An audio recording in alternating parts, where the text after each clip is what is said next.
I grew up in the 80s, and at the bottom of Museum Hill was a merry-go-round that we used to treat like it was a lethal weapon. We would load kids on that thing, as many as we could, spin it as fast as we could, and either try to jump on or jump off without getting launched into orbit or getting plowed into the dirt or sucked up underneath of that thing. I mean, at the time, I really think we were trying to kill ourselves, but somehow we all survived anyway. If you grew up in the 80s, you know exactly what I'm talking about, right? You know what these old big metal merry-go-rounds were. But for those of you who didn't grow up during that time, you might not really have any idea what these things are. So let me set the scene for you so you have a better understanding of the true chaos that one of these things can cause. Now you think about this, it's a bright sunny summer day and there's a playground out there and you've got slides and slides back in the 80s slides, but man, that's a whole nother story about those things. But anyway, slides, swings, jungle gyms, maybe a tetherball net, something like that there on that playground. And I mean almost every single playground across the United States, there was always a merry-go-round. These things were about 6 foot across. They're just a big, huge, round disc of metal, right? That's set on top of a pole with some kind of a bearing so you can spin this thing. And then on the outer edges, you got grab bars or safety bars you could hold on to that on the edge, they came up like this, and then you had a piece that went down. Anyway, and then half the time these things, you know, they were probably one of the most used things on a playground because you never saw one that was like pristine paint looking pretty, or all the paint was wore off of them. Half the times they were rusted. Sometimes they'd gotten so much use that they'd even wobble a little bit. They didn't even stay really very steady. So let me give you a little more detail on how dangerous these things could be. You got your grab bars on top that you hold on to, made out of metal poles, right? And then underneath, when you looked underneath, it wasn't just a flat plane underneath there where the pieces of the merry-go-round bolted together. You have these slags, these pieces of metal that came down like this and they went back up. You get caught underneath there, those things would grind you up. And yet these were in playgrounds all over the country, suitable for all of us kids out there. Growing up in the 80s around here, just a block away from the house, we got what we call the Museum Hill. And at the Museum Hill is a little playground type thing, you want to call it, but there was really only one cool thing on that playground, and it was an old merry-go-round. As a matter of fact, that merry-go-round is still sitting down. This right here, this is that old merry-go-round. It's been there, I don't know how long. I mean, I'm going to turn 50. That thing was there my entire life, and it's still there. And the crazy thing is, as dangerous as those were, we were left completely unsupervised to play on these however we wanted. One game we used to play on this would be, you have everybody out there, we got a group of kids, and everybody's just kind of sitting around the merry-go-round. No one's on the merry-go-round, it's completely empty. So this thing is, we start spinning it, you start spinning it as fast as you can, and then you try to get off and on. But the thing is, you don't really run with a merry-go-round because you can't get it going fast enough. So you're grabbing those grab bars and you're just flinging it right as fast as you can. And you're timing that thing out to grab the next one, boom, right? And you're just getting as fast as you can go. Now, if you got two people, one on one side, one on the other, and you're both doing that, you can get these things spinning like crazy, like they're about to launch off the face of the earth and go into orbit, right? I mean, they'd be going so fast you can't even really see the grab bars anymore. They just become this kind of weird blurred silver color that sat on top of the disc that was either red or blue or however they had it painted. So you can see a disc round moving and then just this whirl of gray color on top. Now, I didn't just spin this thing as fast as we could just to stare at it spinning fast. I mean, that's not fun.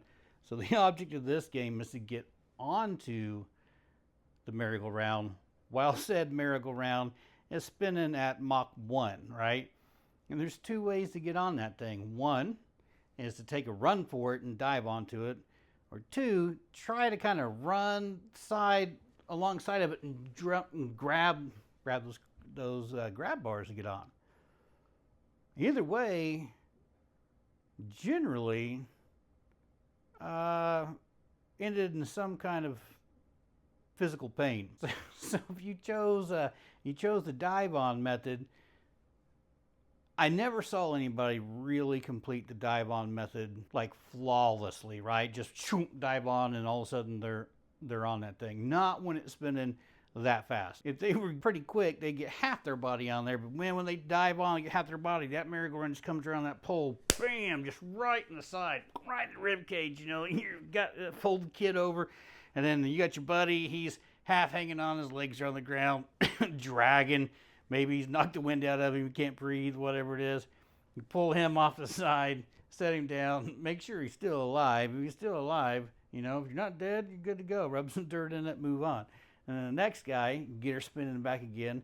The other way to get on, like I said, is running next to it and trying to grab a hold of that thing. Generally, if you had good grip strength, when you ran and got a hold of that thing and it yanked you, now, when it yanked hard, man. It felt like it was going to rip your arms right out of socket. But if you had good grip strength, what would generally wind up happening, once the guy got a hold of it, he's now flying like Superman. He's holding on to this thing like, oh my God, and his feet are way out here, and he's just spinning around.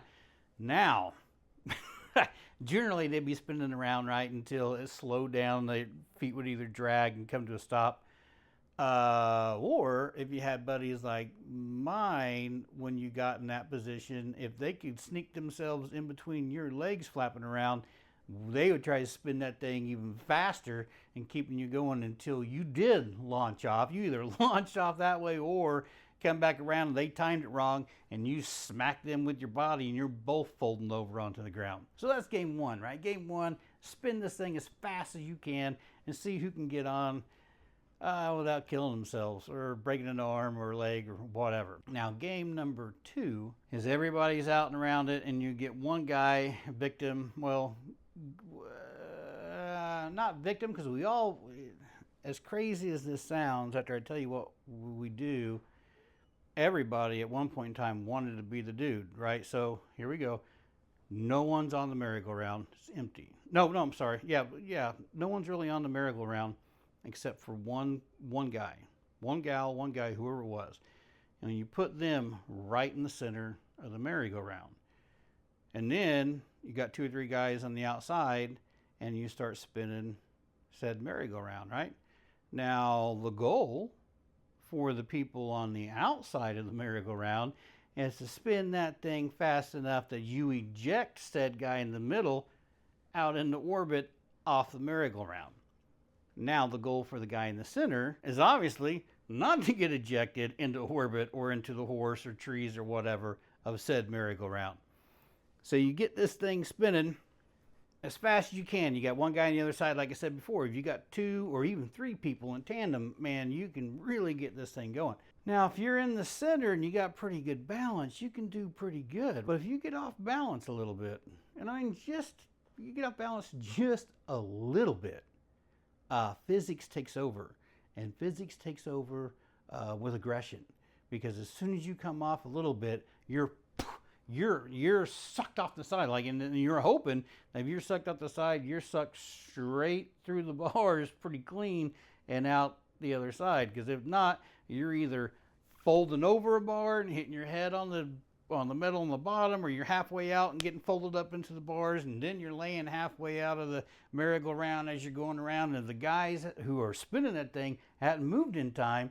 As you come halfway out and you're spinning around this deal, you're either shoulders first or head first into one of those guys at the kneecaps, and you're knocking them off on their own butts, and then now you've got a concussion because you just made contact with some dude's kneecap that you ripped his legs out from underneath him.